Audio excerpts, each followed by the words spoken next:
cubana Ioane Sanches. Ioane, quando você chegou no Brasil, na Bahia, um dos cartazes que protestavam contra a sua visita dizia mais ou menos o seguinte: há milhões de crianças famintas no mundo, nenhuma em Cuba.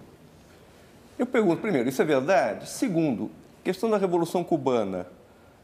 Nunca teve muita liberdade, teve momentos piores, parece que está melhorando.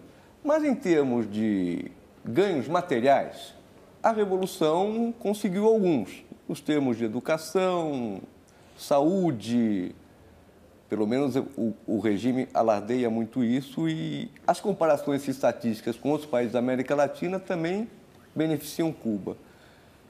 Quando acabaram os subsídios soviéticos, quando acabou o comunismo, acabou o subsídio a Cuba, acabou a importação de açúcar e de álcool e houve uma crise econômica profunda que nunca foi resolvida. Eu pergunto, em suma, a Revolução Cubana, o movimento 28 de julho, melhorou as condições de vida do seu país? A liberdade, quando ela vier, está vindo, me parece, será possível conciliá-la com os níveis de igualdade y implementar tecnológicamente el país? ¿Qué se acha? Bueno, sí, una de las consignas que me esperaba en Brasil cuando llegué, y también la conozco desde Cuba, es esa de que ningún niño cubano muere de hambre, ¿no? Eso en teoría es verdad, aunque podría decir que no están todo lo bien alimentados que deberían estar los niños cubanos, o sea, los niños en general, ¿no? Pero lo que hay que preguntarse no es si mueren de hambre o no, sino cómo es posible que se alimenten. En un país que vivimos bajo una dualidad monetaria, donde el salario real apenas alcanza para sobrevivir alimentariamente 2 semanas con una alimentación muy básica, muy poco variada, ¿cómo viven esos niños las otras semanas del mes? Bueno, sobreviven no gracias al sistema, sino a pesar del sistema. Sobreviven porque sus padres, por ejemplo, desvían recursos del Estado. Sobreviven, por ejemplo, porque tienen un pariente, un familiar en el exilio que envía remesas para sobrevivir. Sobreviven porque la madre ejerce la prostitución o ejerce una actividad económica ilegal. Por tanto, es cierto en parte que está cubierto el tema alimentario, pero no creo que sea directamente un logro, una conquista del sistema, sino también una conquista del esfuerzo, el ingenio y el no dejarse aplastar por el control que tenemos los cubanos en general, ¿no?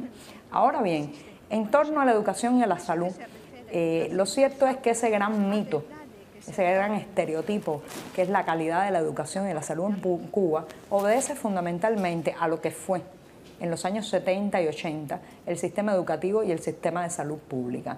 En esos años la Unión Soviética enviaba un subsidio bastante abultado y Cuba pudo permitirse, o el gobierno de Cuba pudo permitirse, la creación y construcción de un sistema educativo muy complejo, muy variado y muy extensivo en territorio nacional. Eso fue una conquista importante porque, bueno, uno de los grandes problemas sociales antes de la revolución era precisamente tratar de llevar la educación a un grupo de personas desfavorecidas socialmente, con grandes limitaciones materiales, que podían acceder a una educación primaria pública, pero después se complicaba y además en los pequeños pueblos no había aulas, etc. Uno de los grandes lemas de la revolución fue siempre el tema de la educación. Ahora, ¿qué es exactamente hoy la educación en Cuba? Bueno, un sector con muchas limitaciones, con mucha precariedad material, dado que después del subsidio soviético, pues toda esa gran infraestructura quedó sin la posibilidad de sostenerse, ¿no? Por ejemplo, muchos profesores y maestros han emigrado del sector educativo al sector turístico o al sector por cuenta propia, incluso han emigrado realmente de la nación, ¿no? Y eso ha devaluado la calidad de los profesores frente a las aulas. Exceso de ideología, exceso de formación para la creatividad, exceso de una formación para aceptar y sin discutir los conocimientos. Esos son de los grandes defectos de la educación en Cuba. Lo mismo la salud pública. Está en los hospitales, está los profesionales calificados, muy bien calificados, pero se puede uno encontrar situaciones tan contradictorias como ir a un hospital y hay una sofisticada máquina de tomografía axial computarizada, pero no hay un termómetro. Hay un médico cirujano que podría ser el mejor de Latinoamérica, un ejemplo, pero no hay una aspirina. Esos son los claros y oscuros de la salud pública en Cuba. Creo que sería muy bueno para la Cuba futura mantener el reto de la extensión, que es una de las conquistas fundamentales del proceso que algunos llaman revolución, y aunque yo en lo personal pienso que la revolución terminó hace mucho, ¿no?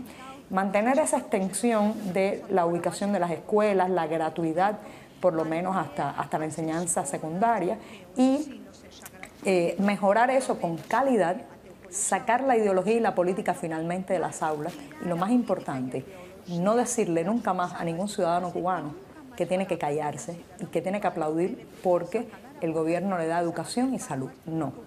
Esa educación y esa salud la pagamos nosotros. Cuando un obrero en Cuba recibe un salario que no supera los $20 al mes, ahí está pagando su educación y su salud, incluso si no va a la escuela y no va al médico. Entonces hay que romper un poco el mito de la gratuidad, porque evidentemente todo ese sistema colapsado, con diferencias, con grandes problemas materiales, sale de nuestro bolsillo. Por tanto, tenemos que comportarnos hacia la educación y la salud como críticos, no como ciudadanos que reciben una dádiva del gobierno. Sandro.